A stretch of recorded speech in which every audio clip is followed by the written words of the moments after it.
Some of the things we look really hard at are not only are we're looking at for new technologies, we're also looking for new approaches, looking for different ways of doing old things. We're looking for challenging situations, challenging problems that have been solved. Looking for topics that are broad, and so we'll be looking for those in particular that would be interest to everybody at the conference.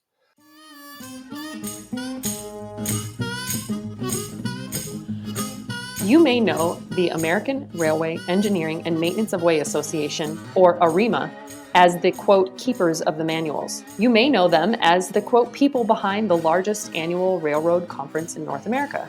Heck, you may not know about AREMA at all. This podcast is designed, no pun intended, to change your view of who AREMA is and how AREMA has changed the trajectory of many railway careers over its 100-plus year history. Welcome to Platform Chats with your host, Walt Blesser, where he takes a moment to discuss the impacts AREMA has had on the very people who are proud to be called members. Are you ready to roll with AREMA?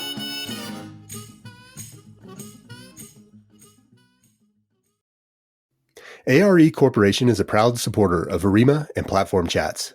If you are looking to take your railway structures career to the next level, or simply start it down the right track, please visit us at arecorp.com. Please see our brand new job postings on our careers page or on our LinkedIn page. Hello and welcome back to AREMA's Platform Chats podcast. Your host, Walt Blesser, as always, for now. I guess nothing is ever forever, but for now, appreciate everybody joining us each and every month as we dive into all things AREMA, all things railway, all things railway engineering. Last month, we had a Hyperloop podcast, which was fascinating. Probably had some of the best response as far as number of downloads yet, which was super cool. It's just exciting to see everybody out there is excited about future transportation modes. And I would just absolutely be disappointed in myself if I did not update our listeners on our status for the best 25 railway industry podcasts. I did pull the website up today, and it does appear we are 11. So 11 is good. There's a lot in the UK, folks, and I think we're a little bigger than the UK. So we've got to figure out how we can continue to get up there without using any sort of antics. Like I'm seeing some of these are about railway disasters. And I'm going to tell you right now, I'm going to steer way clear of talking about railway disasters on the AREMA Platform Chats. Speaking of which, all of you probably know that the bell cow for AREMA is the annual conference every fall. I know I get giddy just thinking about it, seeing those leaves change, thinking about seeing all my friends at the AREMA National Conference. And a big part of that is technical papers that are written by the AREMA membership that typically cover projects in the industry. They are broken down into functional groups and different, what I would call tracks. And I think there's a little bit of, I wouldn't say confusion, but there's always some interest around, hey, how did that guy's paper get in? Why didn't my paper get in? And I've got a great project I worked on. I think the world would love to hear all about how great I am as an engineer or construction worker or maintenance of way laborer, whatever you are. I would really like to know how in the world I can navigate the world that is call for papers. And you're in luck.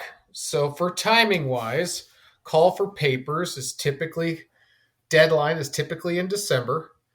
And so what I decided to do is find two absolute experts on call for papers and AREMA. So I have today for you Trent Hudak, who is a director of engineering services for BNSF Railway Company. And he'll talk about how hopefully he'll talk quite a bit about how he got into AREMA. He's got a great colored career.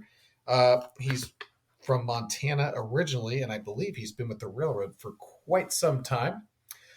And in his off time, well, on this podcast, his full-time job is he is serving in his first year ever as a senior vice president of ARIMA. He did come up through the engineering services functional group, but I'll stop there and I'll let him discuss kind of how he worked his way to where he is today. And in addition to Trent, we also have, for the first time ever, gosh, there's a lot of firsts on this podcast. I guess in your first year of anything, there's going to be a lot of firsts. So we've got excuse me, my mom would be very upset with me. We have a guest, Stacy Spalding, who works for ARIMA's headquarters. If you have been involved with ARIMA or ever submitted a paper, you have either been very happy to see her name in your inbox or very disappointed to see her name in your inbox. Stacy's been around the block for quite some time. I remember Stacy's name back before it was Spalding. I remember her when I first joined ARIMA.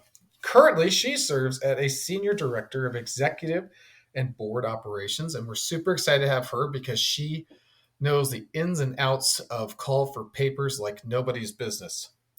Wow, that was almost a 5-minute introduction. I'm sure you're tired of hearing me talk. So what I'd like to do, I'd like to give Trent the floor. Trent, I'd really appreciate it if you could talk a little bit about just how you got into railroading, what you've done in your career, how you joined ARIMA, and how in the world did you become a senior vice president? Thank you, Walt. Well, as you noted, I'm originally from Montana. Yeah, I grew up there, and I went to school at Montana State University, where I got my civil engineering degree, and that's been more than 36 years ago now. I started out as an intern student, actually, working for the former Burlington Northern Railroad in Billings, Montana. And that's where I got my first introduction to the railway industry. I do not come from a family of railroaders, and I, at that particular time, did not know anybody who worked for a railroad. So it was very intriguing to me and very interesting. My internship was very successful in hooking me into the industry. And so ultimately I was invited back full time, and I took that role then with Burlington Northern in Billings. I've been all over our system, numerous different jobs, most of the time in the what would you now call the engineering services group, but it's changed names many times over the years. But I've been in Seattle a few times. I've been in our Fort Worth headquarters as well as Minneapolis, and I am now presently residing in Kansas City.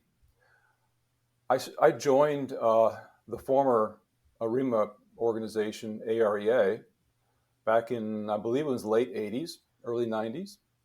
And, I wish I had a great story to tell, but I don't. I can't remember why I joined other than it was recommended, and certainly my leaders at the time encouraged me to do so. And I used to participate regularly in going to the conferences and paying attention to what AREA was up to, and then ultimately, of course, ARIMA. And so I've stepped in and out of a few different committees as my responsibilities at now BNSF have developed over the years. And so I spent some time with Committee 11 with passenger operations side of things, and then with Committee 6 facilities, and I've been with Committee 14 yards and terminal now for a number of years. And then out of the blue, one day I was asked if I wanted to step up and help ARIMA out with some leadership roles, and I agreed to do that a number of years ago, and joined the board of directors. It's been 6 or 7 years ago now, and then led the engineering services functional group for about 4 years, a partial term and then a full term, and then was asked to take on the senior VP role here earlier this year. From the leadership team that precedes me. So senior VP role, I follow committee secretary, vice chair, chair, director. Then there's obviously an individual that sits over the directors. And then I believe, so this would be one step above that, correct? As a VP? Yes. Okay. That's what I thought. Just checking. And then from there, is the next logical step, is that how you become president of ARIMA? Yes, yes, it is. Okay. So, Stacy, your name, as far as I'm concerned, has been around with ARIMA for as long as I can remember. You're still only 27 years old, and I think that is fantastic. That's right. We like to say that. Okay. But I've actually been with ARIMA 22 years. I started out working with the committees. That's how a lot of people remember me from the committee work. So I worked with the committees and managed the publication process with the committees for about 15 years before my current position. So my current position works with the boards, the executive department, and under that is also the program committee, because our program committee is made up of the senior VP as the chair and the 6 functional group vice presidents from the board. So because it's made up of all board members, it just made sense to fall under my area of board operations and working with the board on this paper process and the conference technical program.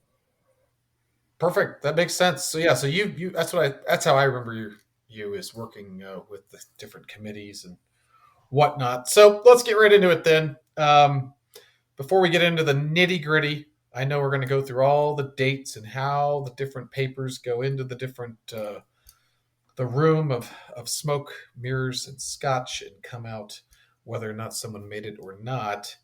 Let's just talk about the call for papers in general and how, to me, the papers are like the backbone of the conference. That's just my opinion. Does anybody want to second that, or maybe just state clearly and concisely what the papers mean for the ARIMA National Conference? I'll take a shot at that, Walt. They certainly are the backbone of the technical conference. Each of the functional groups get to focus on their areas of expertise in the rail industry. And the abstracts and papers that are selected are specifically, targeting what is the interest of the ARIMA membership and what is, current and active in the industry. I figured as such. And, obviously each year's different. And you did mention there, Trent, that we try to appease the what is hot, what is going on year to year, so we don't get the same thing over and over. Do we want to start with? I know there's a hot topics. Let's talk about that here in a second. But Stacy, could you just run through the submittal deadline and just kind of run through the schedule so people have a firm understanding of when certain things are due and what is due? Sure, absolutely. It is an online process. So what you would do is submit an abstract, your bio, and list the main presenters or authors that would participate with that project, that presentation. And the deadline's December 10th. It's all online. We do provide sample abstracts and sample bios to help you along. So if you don't know what we're looking for, we've got a sample on that page, on the submittal page, and it's an online process. Perfect. So after we submit that abstract, let's just make this really easy. Old Walt Blesser here has decided to team with his friend Trent, and we're going to submit a paper on why the BNSF yards and terminals are not the part of a supply chain problem. And that seems relatively interesting. So let's say Trent and I submit our abstract to ARIMA by December 10th. What happens next? What do we find out? So there is a review process. So our program committee will review them. When you're submitting online, you select which functional group out of our 6 functional groups that you believe it would fall under. And, we do like you to let us know which one it most likely would fall under. So we can have that group review it. That would be the session that your presentation would be presented. And the 6 functional groups are communication, signals, and information technology, engineering services, maintenance of way, passenger and transit, structures, and track. So 6 choices. We ask you to select it on your online form. We'll break them up in those 6 sections, and the program committee and board members will assist, review those. So there's a rigorous review process of reviewing those abstracts, reviewing the project. And Trent had mentioned we really want topics the members are going to enjoy, hot topics that are out there. And then they make their selections. We have one in the Monday general session, one in the Wednesday general session, and then a whole slate on a Tuesday session by functional group. Right. So we'll let you know we've selected you for one of those sessions about mid-February, and then you need to confirm your participation. Okay, so let's talk about that, Trent. As a guy that has obviously participated as a director and a functional group VP, why don't you kind of explain to everybody how those papers get reviewed? Where do they go? So as Stacy mentioned, they get sent to the program committee, which I will be chairing this year, along with the vice presidents of each functional group. And we take a hard look at them, and we look at them in a couple of different lenses. The first lens is, are they the topic that ARIMA is interested in? Is it aligned with ARIMA's mission? And then we ensure it's in line with the right functional group, and that they're all good topics and their current topics, and then they're passed on to the individual functional group vice presidents to take a look at. Some of the things we look really hard at are not only we're looking at for new technologies, we're also looking for new approaches, looking for different ways of doing old things. We're looking for challenging situations, challenging problems that have been solved. We're looking for topics that are broad, and so we'll be looking for those in particular that would be interest to everybody at the conference. And then we're looking for something that's going to teach you something, have a learning objective. The one thing we try to not promote is a simple show and tell. See what I did. It has to have a bigger meaning and message and value to the ARIMA membership and others at the conference.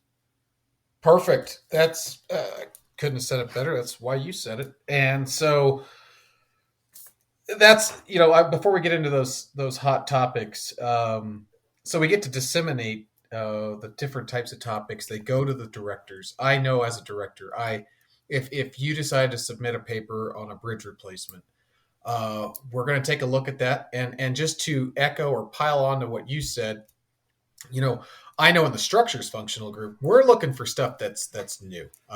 We've seen, hey, this bridge has reached the end of its useful life. It needs to be torn down.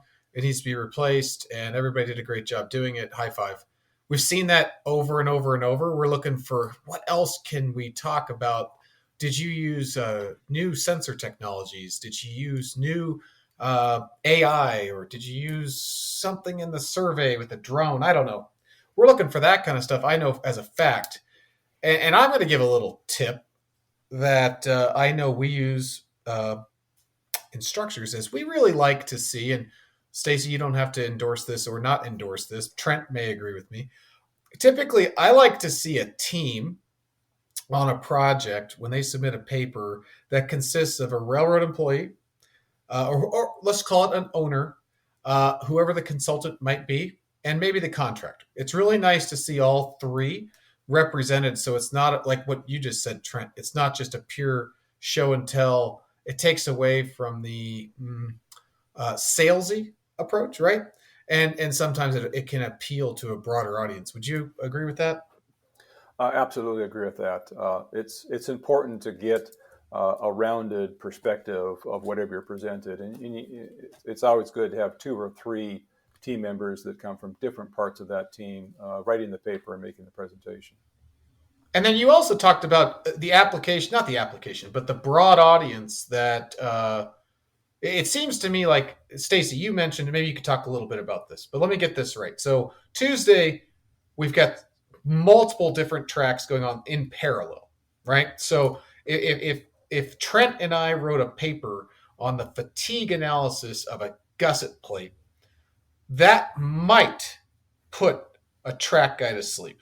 I'm just going to come out and say it. So that would probably land in the true structures group on Tuesday. But if Trent and I did something similar on a bridge that had a track piece to it, or maybe it was mostly a bridge project, but it affected other groups like maintenance of way, track, CNS, for example, that probably has a better chance of hitting that general session. Would you agree with that? Sure, absolutely. Something that would hit the broader audience, interest to more than just one segment of the railroad would be something they may select for the general session. Perfect. Okay. And so let's just stay on format of presentation. So you've got the Monday and Wednesday, you've got 6 each day from each functional group. So the functional groups that go through Trent, they get to showcase 2. So that's kind of they're not technically the cream of the crop. They just tend to have a wider audience. And so you get one on Monday, Correct. one on Wednesday, and then the Correct. rest go on Tuesday. Okay, that makes a lot of sense to me. So if you are listening and you do want to hit that big general session, which you would have more eyeballs, let's just remember how wide you got to go and not how deep in your topic. Why don't we take a step back? I think we're all really excited. We've had 2 years of virtual conferences. I've talked about that on other podcasts this year. I know people are clamoring. They want to get back in person. ARIMA, a lot of the value does not come from a lot of the value does come from sitting and watching these presentations. Don't get me wrong. But a lot of value gets from later that night talking to somebody about what they saw, et cetera, just the in-hallway discussions. So it sounds like 2022, we're going to be live. Stacy? That's right. We can't wait to get back in person. We're in Denver, Colorado at the Colorado Convention Center, and we will have a full expo. So it's an annual conference and expo year, and we are very excited to get back in person. That's going to be great. So we'll be back in Denver. We'll not back in Denver. I live here, but ARIMA will be joining me in Denver in fall of 2022. But that's important, right? Because this will be the first time in 2 years people get up on stage and give a little chat. So Trent, would you say this is kind of a monumental year for Call for Papers? It absolutely is, and we're hoping it will energize everybody and get them very interested in participating in the conference and send in their abstracts so that we can take a look at them and create a presentation in the conference that is as knowledgeable and informative and diverse as possible to attract everybody's attention at the conference. And so how prestigious would you say this is to get selected, Trent? Like, how many papers does ARIMA receive every year on average? Well, it runs around 150 abstracts that we get. It's been higher than that. A couple limited cases, it's a little bit lower, but about 150. The good news here is that most papers get serious considerations, and most papers do get invited to the conference. Most of the papers that don't meet with our focus area of providing value and not being a sales promotion, basically. So we try to make room for everybody if we've got them, and if they follow through with a quality paper and what they say in the abstract is well represented in the paper. And if I had a presentation that I submitted for the 2021 conference that did not make the cut, can I resubmit it? Absolutely. I mean, you can resubmit it the following year. You can continue doing that and refining and improving it potentially until it may get considered. Perfect. Okay, so it's not a one and done. You're not just going to throw it in the trash. I might still have a chance to add a couple of things to it or a different presenter. And speaking of presenters, I'm just going to come right out and tell you, I'm not in the word of diversity. I don't meet the bill. I'd like to see more people that don't look like me involved in ARIMA. More people like Stacy, more people that have different views. I think diversity is a great thing for the world and for business in general. Is Trent, is ARIMA addressing this in any way? Does it help to have a diverse team submit a paper without being automatically bumped to the top of the list because of that? Well, absolutely. Everything that we're looking at has a diversity component in it. And when we speak of diversity for the conference, we're speaking of that in many different ways. It's its inclusiveness. We want everybody to participate, everybody to feel welcome, regardless of what your background or where you're from or what you look like or whatever else. Then probably the most important part of diversity is the diversity of ideas. We want a broad topics to be covered. We want it to come, these articles and abstracts to come from different communities. We want them to come align with the various 6 functional groups we have. We're looking at the different organizations. We don't want them to all come from just railroads or just transit agencies. We want as a broad spectrum of the rail industry out there as we possibly can get. So when we're evaluating abstracts, we're looking at what is the diversity of the authors, the topics, the geographics, the employers, and just about everything to make it as representative of the rail industry as a whole as possible. Okay, that was extremely well said. So I'm going to take a step back. I'm going to go back to the paper that Trent and I wrote. So we submitted it. Trent and I made sure to do it by midnight on December 9th to hit that deadline. Just at the nick of time. Trent received an email from Stacy. Is it from Stacy? Is it still from you or is it from Elaine? It's from me. Okay, that's what I thought. No, it's from me. Just checking. Just checking. So it comes through you. I get forwarded this email from Trent saying, "Hey, Walt, high five. Our paper got selected. At least our abstract did. Now the hard work comes. So we have to write a paper and a PowerPoint that obviously is the presentation for the conference. When is that due?" So I will work very closely with all of the presenters. They've accepted this opportunity to present at our conference. And the first deadline would be May 6th. Papers are due. I'll provide, I'll send reminders, and we provide a presenter resource guide to help you write it. We have samples online. We have a paper template online to help you write this paper. And I'm available for any questions. So I am the main point of contact with all of the presenters. Then June 3rd, the PowerPoints are due. We will have a PowerPoint template for that conference for the year posted online. So you'll use our template to develop your PowerPoint. Both of these get sent in by their deadline for a review by the program committee. And the program committee will take a look, send back any feedback, comments, anything that they might want to double check on. And I would communicate that to the presenters for a little tweaking before their final. Yeah, I know that's. And then we'll have a final deadline before the conference. Right. So it hits the program committee, which Trent has just let us know he is the chair. I know those then get bounced back to the directors, and we oftentimes have to review the PowerPoints to make sure that there's no logos misused or make sure images need to depict safe working environments. Font, there's a font requirement. It's all really straightforward, but we try to make sure that everybody has the same thing. So there's a uniformity, right, during the conference. So we do that. We hit those back to, it'll bounce back to Trent and I to make our adjustments to our PowerPoint.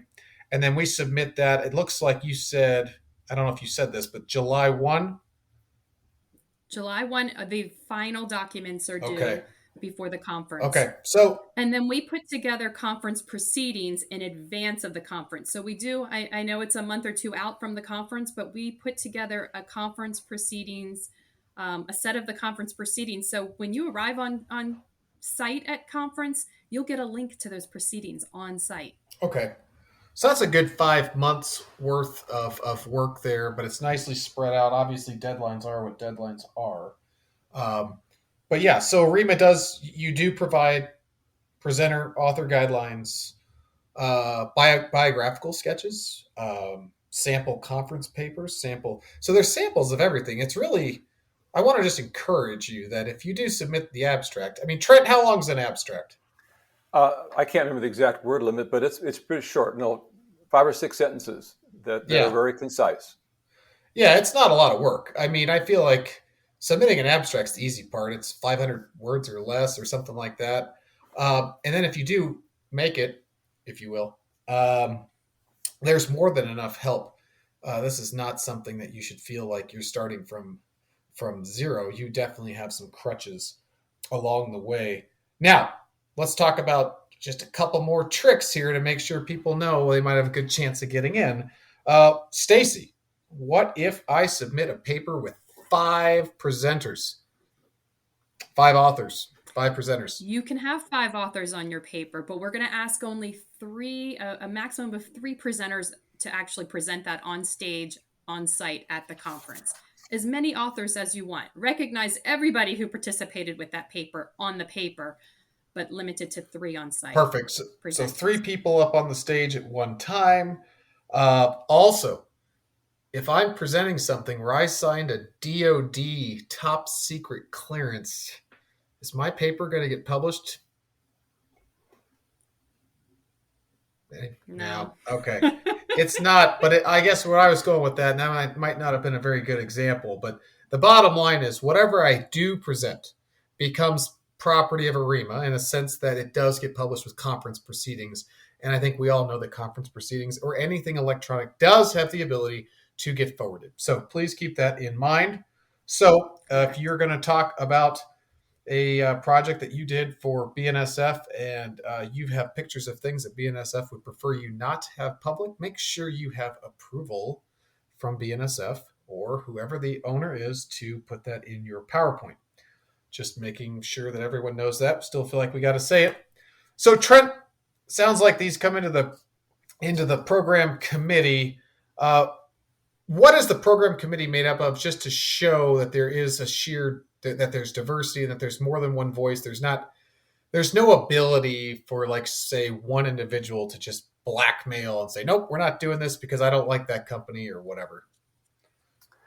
Yeah, well, so it's each of the 6 functional group VPs, and they each have 2 directors. So there's 3 people on each functional group. So total of 12, 6 by 3. So in each functional group, 3 people will be looking at this.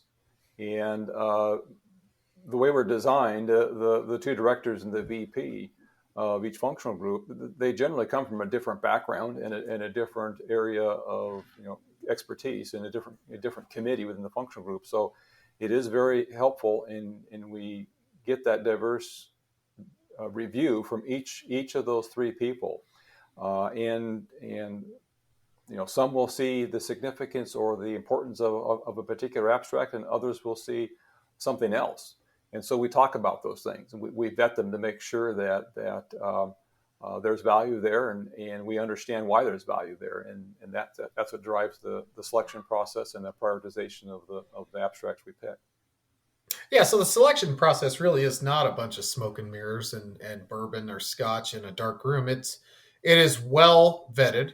There are multiple people that are looking at these papers from multiple different angles.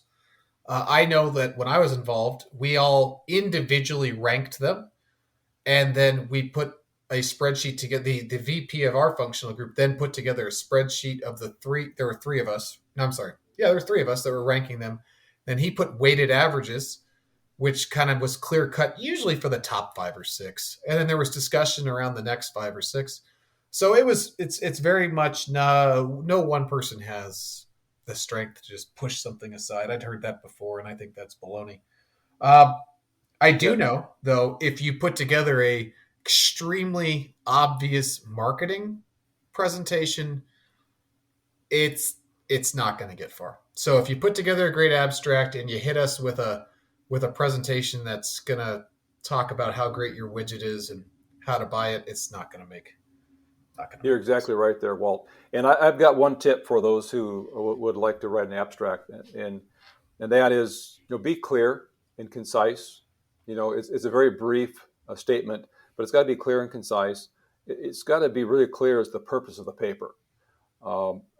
Focus on what you think the audience is going to be interested in, so you communicate in that abstract what that is. Be it lessons learned, be it new technology, or something different.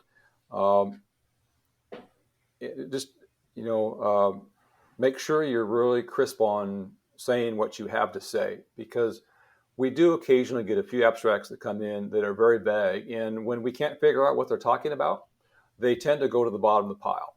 And so that can be very helpful to be just really clear and clear about what you're talking about, using terms and language that's common in the industry and not obscure to some specific subgroup of people that it's very small. Yeah, I don't advise reusing a PhD dissertation for your ARIMA paper. That's really good if you're trying to earn your PhD. We've seen a couple come through like that were just, that's not what we're looking for. So that might be the technical end of the spectrum extreme. But yeah, clear, concise. I like to just tell people, hey, write an abstract in a PowerPoint that you can give to my wife, and she, at the end of it, exactly knows what you were talking about. If my wife's going to get it, and I'm not going to introduce her on here, but I think you understand what I'm saying. then I think you're good to go. Stacy, any last words about, after we get selected and Trent and I we're in Denver and we're standing up on stage in our freshly pressed suits? We're excited to see you on in person again this year, and we will give pointers on, and it's in your presenter guide, pointers on actually presenting in person, on stage, how to dress, presentable. I mean, we will help you even with that on site. You'll have a check-in with us. Let us know you've arrived. We're setting up some processes this year to check in with us. Let the session monitor know you're there, and we'll provide you tips for on-stage appearance and presentation as well. So perfect. Well, I'll tell you what, I am so excited. I say this in every one of these episodes, how excited I am to get back in person.